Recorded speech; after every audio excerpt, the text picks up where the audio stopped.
জয় বন্ধুসকল, welcome back my YouTube channel মিথুনাৰ vlogs. পুনৰ এটা নতুন ভিডিঅ'লৈ আপোনালোক সকলোকে স্বাগতম জনাইছোঁ। SSCGD constable new recruitment 2025 BSF, CRPF, SSB, ITBP and Assam riflemen ইয়াৰে ফিজিকেল টেষ্ট কেতিয়ালৈকে অনুষ্ঠিত হ'ব আৰু লগতে বহুজন কেণ্ডিডেটে বা বহু কেণ্ডিডেটে হয়তো জানিব বিচাৰিব যে SSC নতুনকৈ ভেকেঞ্চি কেতিয়া মুকলি কৰা হ'ব।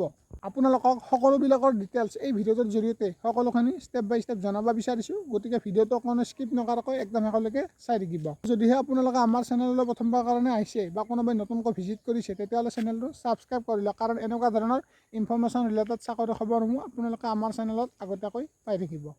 ইয়াৰে ফিজিকেল টেষ্ট মানে SSCৰ যিটো ৰিক্ৰুটমেণ্ট চলি আছে ইয়াৰে ফিজিকেল টেষ্ট অনুষ্ঠিত হ'ব 20 আগষ্টৰ পৰা। হয় বন্ধুসকল, পুনৰ কৈছোঁ 20 আগষ্টৰ পৰা 11 ছেপ্টেম্বৰলৈকে ইয়াৰে ফিজিকেল টেষ্ট অনুষ্ঠিত হ'ব। 5 কিলোমিটাৰ ৰানিং কৰিব লাগিব। আৰু বন্ধুসকল, ফিজিকেল টেষ্টত আপোনালোকৰ ৰানিং অনুষ্ঠিত হ'ব। ৰানিঙত আপোনালোকৰ 1600 মিটাৰ মানে ছোৱালীসকলৰ 1600 মিটাৰ ৰানিং কৰিব লাগিব। টাইমিং দিয়া হ'ব 8.5 মিনিট। আৰু লগতে ল'ৰাসকলৰ ৰানিং কৰিব লাগিব 5 কিলোমিটাৰ। টাইমিং দিয়া হ'ব 24 মিনিট। 24 মিনিটৰ ভিতৰত আপোনালোকে ৰানিং ক্লিয়াৰ কৰিব লাগিব। ইয়াতে কোনো ধৰণৰ টাইমিং দিয়া হ'ব, কিন্তু কোনো ধৰণৰ মাৰ্ক দিয়া নহয়। অকল যেতিয়া ৰানিং ক্লিয়াৰ হ'ব, মানে ৰানিং ক্লিয়াৰ হোৱাৰ পিছত আপোনালোকক ফিজিকেল ষ্টেণ্ডাৰ্ড টেষ্টলৈ লৈ যাব, মানে ফিজিকেল ষ্টেণ্ডাৰ্ড টেষ্ট অনুষ্ঠিত হ'ব।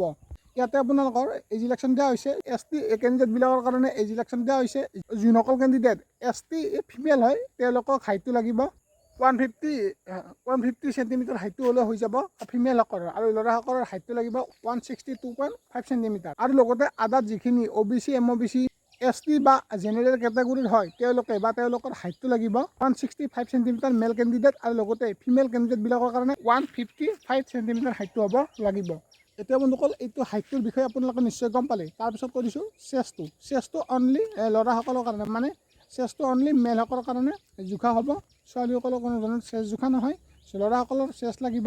ST কেণ্ডিডেটবিলাকৰ কাৰণে 76 নৰ্মেল হ'ব লাগিব আৰু 5 চেণ্টিমিটাৰ ফুলাব লাগিব। আৰু লগতে যিখিনি আদাৰ কেণ্ডিডেট আছে তেওঁলোকৰ চেষ্টটো হ'ব লাগিব 78 নৰ্মেল, আৰু লগতে 5 চেণ্টিমিটাৰ ফুলাব লাগিব।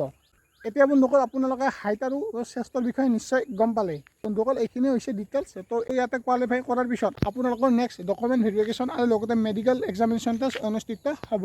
ইয়াৰে আপোনালোকৰ ফিজিকেল টেষ্টটো অনুষ্ঠিত হ'ব 20 আগষ্টৰ পৰা। হয় বন্ধুসকল, পুনৰ কৈছোঁ 20 আগষ্টৰ পৰা ইয়াৰে ফিজিকেল টেষ্ট অনুষ্ঠিত হ'ব 11 ছেপ্টেম্বৰলৈকে। এতিয়া বন্ধুসকল, আপোনালোকে এইখিনি কথা নিশ্চয় গম পালে। গতিকে আপোনালোকে যদি SSCত যদি আপোনালোকৰ নাম আহিছে, ভালদৰে তৈয়াৰী কৰি থাকক। আপোনালোকৰ হয়তো আৰু বেছি দিন নাই আপোনালোকৰ হাতত। বন্ধুসকল, পুনৰ কৈছোঁ আপোনালোকে ভালদৰে SSCৰ কাৰণে মানে SSC ফিজিকেল টেষ্টৰ কাৰণে আপোনালোকে ভালদৰে প্ৰেক্টিছ কৰি থাকক। যদিহে SSC আপোনালোকে ৰিটেন এক্সাম পাছ কৰি থৈছে।